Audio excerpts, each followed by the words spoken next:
Hello there, my fellow language learners, and welcome back to the channel. In today's video, I want to talk about the importance of attaching great meaning to the smallest of those daily wins along the way of your language learning journey. I think the greatest language learners keep a careful record, mental or even on paper, like in a journal, of the little things that happen from day to day that let them know they're making some progress. It's those little things that when you savor them, you realize that you're actually stacking them.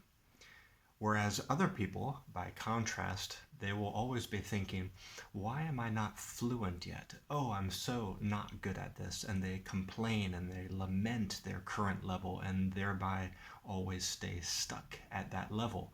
They're over-focusing on their long-term goal of mastering a language, and so they're not paying careful attention to all of the small daily opportunities that they have to really practice. So in today's video, I want to share with you some things that have happened to me so far in this year that I think are those little wins. And sometimes I call them like big little wins or little big wins or something like that, because they're small, but they're actually profound and meaningful. And so in that way, big, when you add them up, they really become big. And I want to invite you to do the same. So share with me in the comments section down below, what are some of the small wins that you've had, which you're going to savor and attach great meaning to as a sign of your incremental progress? Leave me a comment down below. I'll connect with you there. But some of mine, for example, by the way, for those who don't know, I live in China. My target language is Mandarin, and I have two little children. My older one is a girl, and she's 4, and she's recently started going to school. So some of my small wins really revolve around that, because a lot of the parents or grandparents or teachers at the school, they don't speak English at all. So I know that if I try to weave myself in more to her school life, that's going to help me to improve my Mandarin skills. So one of the things that I'm most proud of, and this happened towards the end of January, was I organized a birthday party for my daughter. But one of the things I made sure to do was to try to reach out to another family, a family of one of her classmates that I didn't really know too well. I just knew that my daughter liked this other student, this other girl, and they were good enough friends. So it made sense for me to reach out to them and invite that girl to the birthday party. But I knew nothing about the family. I knew nothing about whether they could speak English or not. I still don't.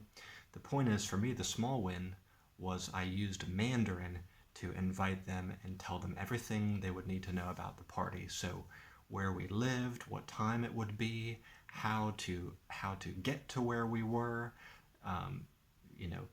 all the details of the party. And they ended up coming. The party was a great success. They told me later that that was the first children's party their daughter had ever been invited to or ever joined. So I was proud of pulling this off for many ways. So that was one, and of course socializing and talking to them in Mandarin when they were at the party, the parents, I mean. So there's a lot of Mandarin involved with that.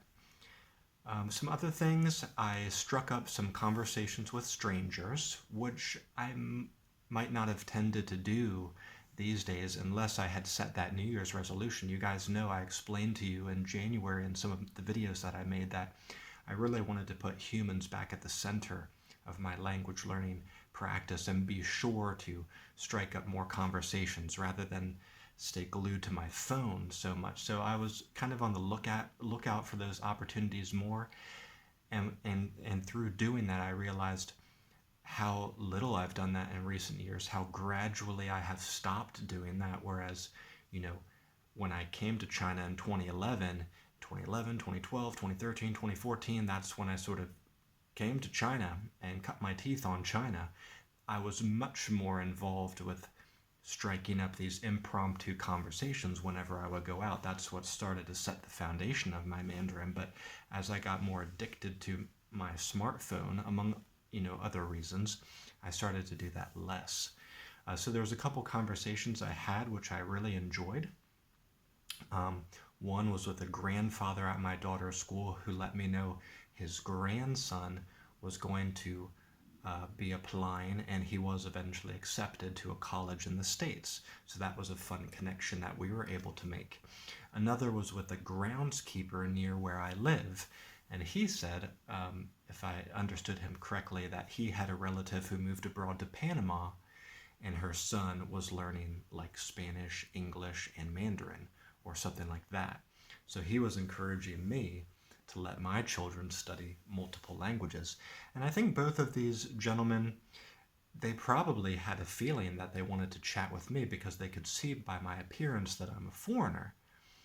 But if I had been stuck to my phone, they might not have even bothered. They might have said, oh, he's not really interested in me and he's looking at his phone, so whatever. But because I wasn't stuck to my phone and I had my initiative to chat with strangers more, we ended up finding something to connect over. There was this great, the first one was someone, a relative of his going to my home country. And the second one was someone who also had a family member traveling abroad, and he was impressed by his relative's language learning abilities and wanted to encourage me along those lines. So great reasons to connect. So other small wins, and again, let me know yours down below in the comment section so we can encourage each other. But another sort of small but regular form of motivation for me is doing these online game events every Saturday. So we've done about 5 or 6, I guess, since the beginning of the year, and they're going really well. We had a recent game in Spanish, which I was the host of, and it was amazing. There was like 3 totally new players who came out who really seemed to like it. And I saw the smiles on so many faces. We had a lot of laughs in that game. It just went really, really well. So that made me feel inspired. But regularly providing a context for others to learn, it's such a little thing, it's an hour every week. But I take it really seriously. I attach a lot of great meaning to it, and I think that makes it valuable for me and also the other people involved. So I'm going to keep doing that. And then there were some other little things like, answering my phone, hearing a Chinese speaker who says, I got to come pick up a package somewhere, and being able to understand and figure that out, having some over the phone conversations with, mostly like people delivering packages or something like that. There was a few other things I can't really remember, but I'm always proud when I can handle something over the phone. That's another great one. But to circle back around, the small daily steps that we attach great importance to, those are the things that over time are going to add up to a command over the language. So we don't want to take them for granted or look past them. We're always looking past those small daily opportunities because we want the big win.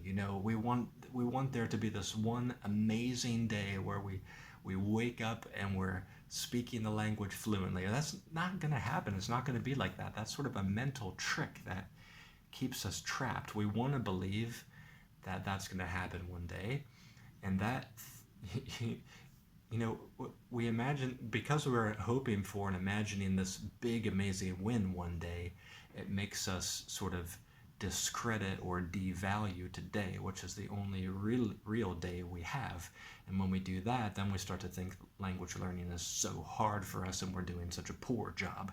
Whereas if we reverse it and drill down on the amazing little experiences that we had today and savor them, then over the, that lets us not think so much about the long-term goal and instead focus on the present.